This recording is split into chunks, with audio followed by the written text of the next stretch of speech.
Hey y'all, it's Cara from Shaka Gurus, and today we're going through part 5 of our WordPress Essential series, where we're going to be talking about how to optimize our websites for mobile devices.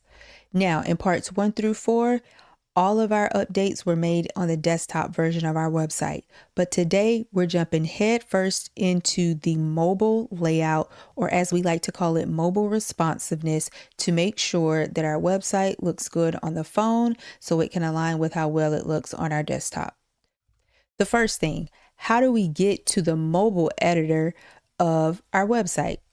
When you want to do that, you go to the top of your page in WordPress and you look for these different identifiers. You'll see this is a desktop here, we have a tablet icon here, and then we have a mobile portrait tablet. Now, depending on your version of Elementor, if you have an older version, you may see these 3 icons at the bottom left of your screen, okay? But in the newer versions, it's going to be at the top. So what you can do is you can select the different breakpoints of what you want to edit, and then you'll notice that the screen size will change accordingly. So that's the first thing. The next thing you want to do, once you get into the mobile editor, now let's talk about what do we want to change on mobile. So a few things that you may notice is the font will naturally shrink a little bit when you go to the mobile interface because the screen is not as wide as it was. So what you can do here for your typography, for example, if you wanted to change the typography for Master the Art of the Service website, if you wanted to make this larger or smaller, you would select the element. And then on the left side, you primarily want to go to the Style tab here. Now, this is where it really gets particular with Elementor. You always want to look for this mobile icon. When I hovered, you see it says mobile portrait. You only want to modify elements and settings that have this icon when you're in the mobile editor. If you touch anything else that does not have this mobile this mobile icon, you're going to risk altering your desktop version, and that is going to cause you a lot of headache, and you don't want to go through that. So you see here, it says mobile portrait, right? For everything. That's what you want to edit. So for here, for example, for alignment, now it's centered, which is pretty ideal for your mobile devices. But if you wanted to make it left align, you could choose whichever option. If you wanted to make it right align, you could choose that. And it would only affect the layout on mobile. So just so you can see really quick, let's keep it right aligned here. Okay, then let's go back to the desktop version. You click on the desktop breakpoint at the top, and you'll notice that it's still centered because the alignment here for desktop, you see we have a desktop icon now, it's set to be centered. So it won't override what you change in mobile. It won't override it back to the desktop at the top. Okay, so let me hop back into the mobile version here. Another thing you could alter is the actual font size. So here for typography, you can see here, we do have a global setting here. I'll probably do another tutorial to explain global settings in more detail, but you click on the edit pencil to the right of that global icon. And in here, what do we see again? More mobile icons, mobile portrait, mobile portrait. These are settings we can change that will only affect the mobile version, okay? So if we wanted to make this font larger on the mobile device, we could use this slider. And as you can see, we can make it as big as we want, or we can make it as small as we want. Now, let's keep it down here to like 18. Just so you know, because we're only dealing with the mobile piece of it, you go back to desktop, it's still the normal size, okay? So just keep that in mind. That part is very, very important. If you change a setting that does not have that mobile icon, it will change that on the desktop version as well, and the tablet version. So you don't want to do that. Also, for the sake of this tutorial, Everything I'm going over in mobile, you can do the same thing at the tablet breakpoint. I'm just not showing you those steps, but the tablet breakpoint, you would want to find the tablet icon if you wanted to adjust those settings as well. Okay.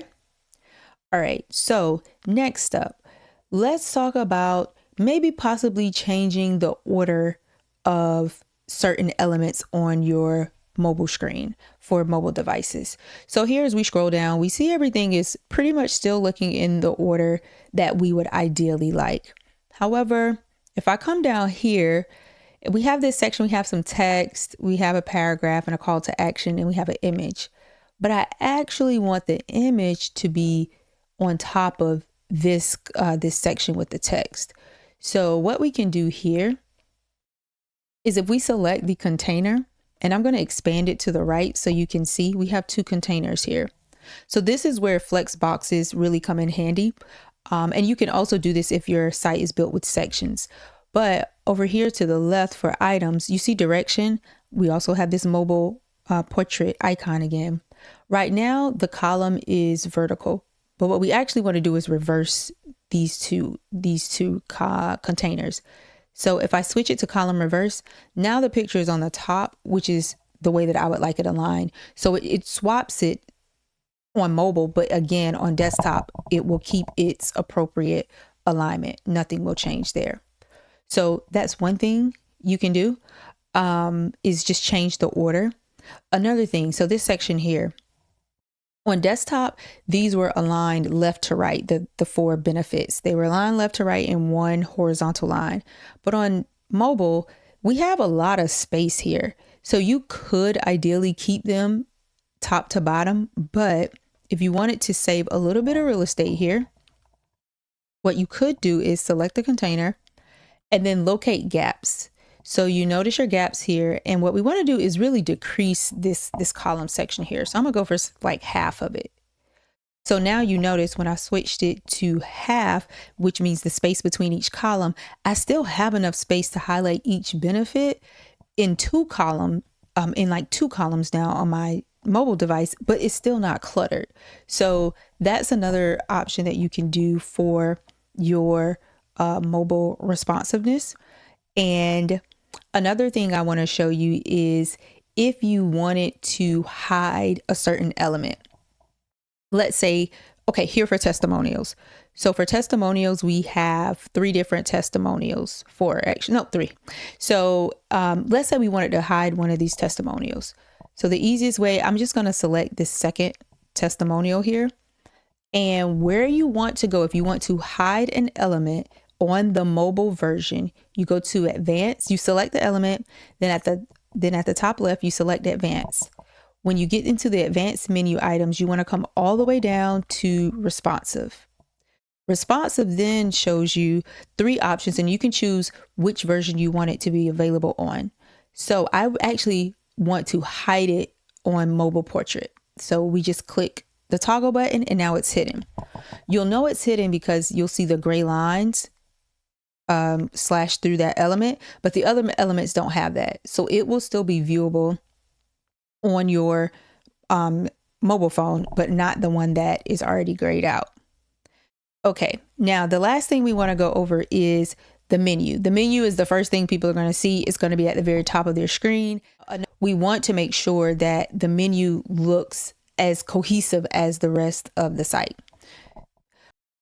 All right, so we're in the menu here, and the first thing I'm going to do is just kind of expand this out in my site navigator here, just for me. So what we see here is we have our logo, we have the menu toggle button, and we have the contact us, but it's all over the place. The logo is over here, things are just all spread out. So I'm going to select the container, and what I notice here is first, the container is not taking up the whole width of my screen. So I'm going to bring this up to 100%. And then the other thing I want to do is I need to check the padding. So when I select my logo, I notice there is a lot of padding to the right of my logo. So I'm going to go to the advanced tab, and I notice here, peep the mobile icon here. we need to adjust this padding. So if it looks like it's locked because you initially can't click in there, you need to unlock it first, okay? So that the values will be unlocked. So then you can change the padding, and the same applies for the margin. Now I have my logo here, and then we have the menu. The problem is my toggle, my hamburger menu, is all the way to the right. I don't want that. I want it in the center of my screen. So on the left side, when you're dealing with your mobile menu, you want to make sure you're looking at mobile drop down. Do not make changes up here under the traditional layout. You don't see any mobile icons beside any of these settings, so you want to stay far away. Deal with the mobile drop down section, and here we see that the toggle align is set to right align. We actually want that centered, so we change it to make it centered. The size is set to 20. If you want that larger, you can increase the size. And again, this only applies for mobile. And the last thing here, I also want to adjust the size of my logo.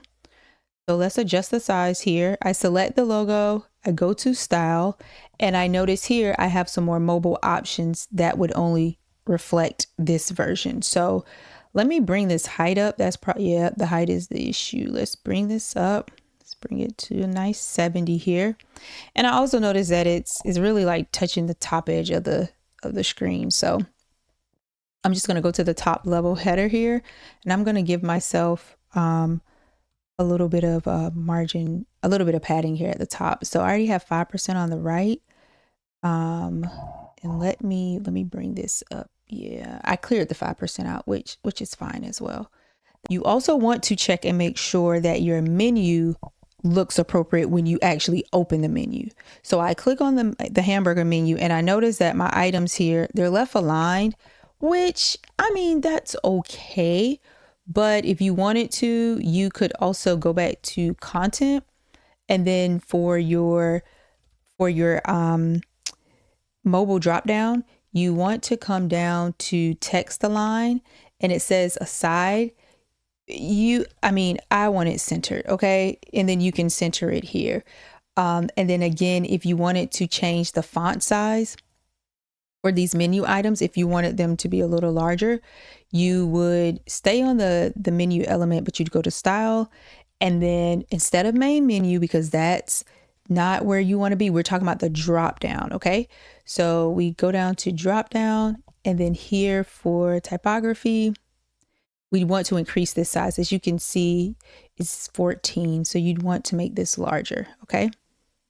And that's how you can do that, okay? Then you'd publish your changes, and then these changes would only affect your mobile version of your device.